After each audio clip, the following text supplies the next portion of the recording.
This is a review of the 2012 Kia Soul, the basic plus model. They have a basic model and they have the plus. This is the plus without all the extra features on it. I got the alien green color. Looks real nice in the sun. Exterior's pretty good. No major problems. This one has the tinted windows on it that came standard with this model. I'm not sure if it comes standard on all of them, but I didn't get any of the add-ons, so this should be standard on all of them. Gas tank's on the driver's side.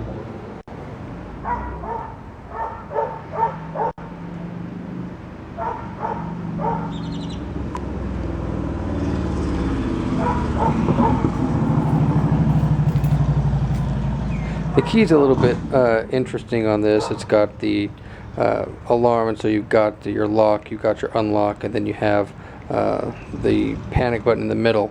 It does take a standard key. There's no push button on this, and your key flips up out of the fob just like that. So 2 presses of the unlock will unlock all doors. One will just do the driver's side only.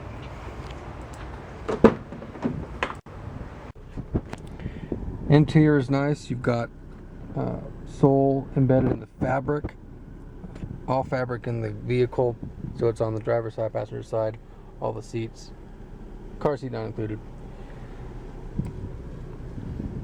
Got power mirrors, you've got power locks, power windows. Steering wheel has your volume control, your channel selection, mode and mute. Then you have Bluetooth for your cell phone.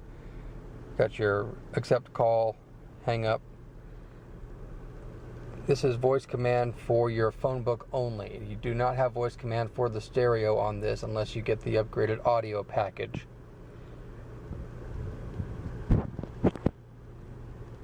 And you've got your cruise control panel over here, on, off, cancel, and your set buttons.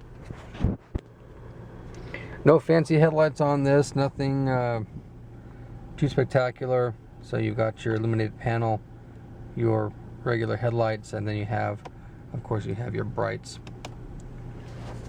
You've got your wiper over here, then you've got rear as well, rear wipers. Instrument panel, pretty standard, nothing fancy on there. Radio is the standard one. It doesn't have anything fancy on it. You've got a little compartment up here, which is nice. CD, AM, FM. It comes with 3 months of Sirius, which is nice. We'll probably get the subscription for that.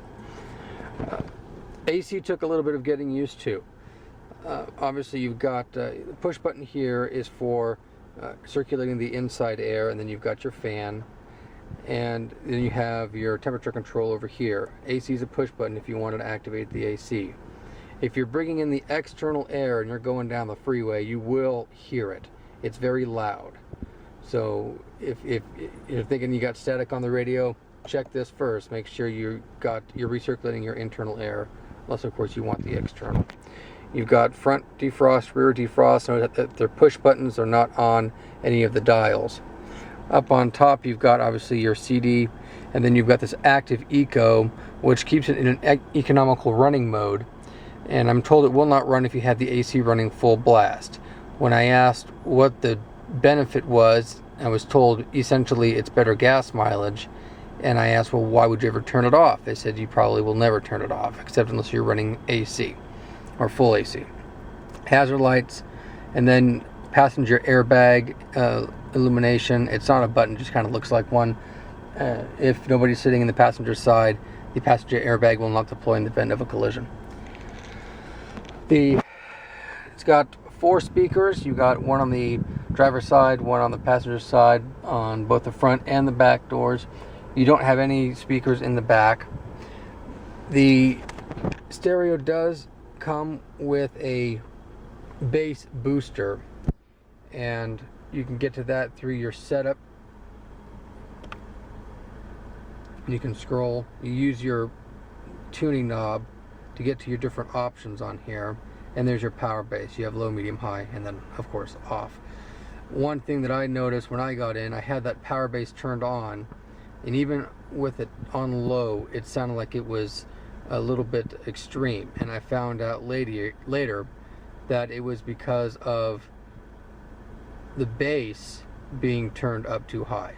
So you can adjust that same way you would adjust the power base as such, and so you can use these menus to get back and all that wonderful stuff. So power button is on the left side, left knob there, and there's your clock.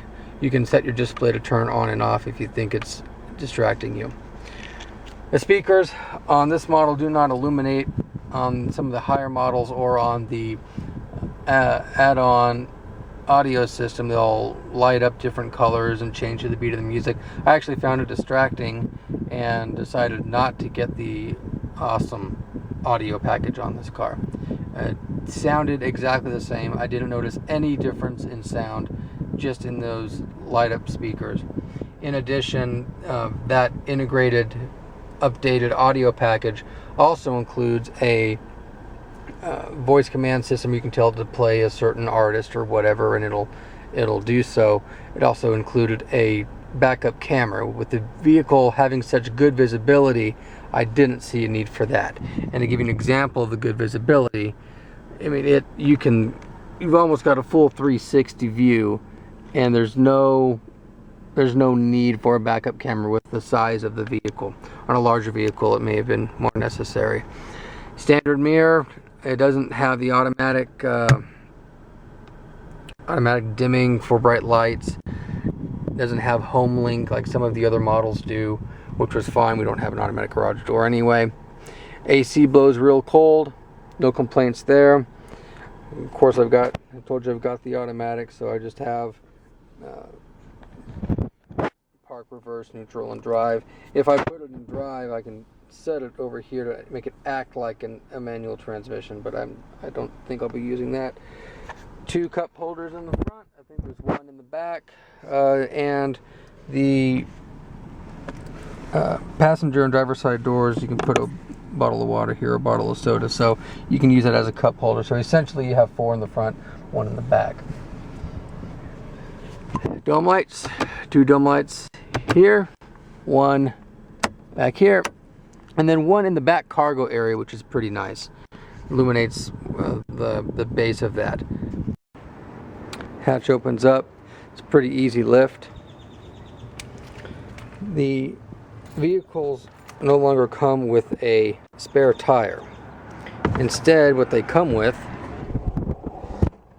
is a tire repair kit of sorts, and you can hook this up to your power source inside the vehicle, but essentially it just it's like the fix-a-flat stuff you can get at Walmart. I don't see anything fancy with it.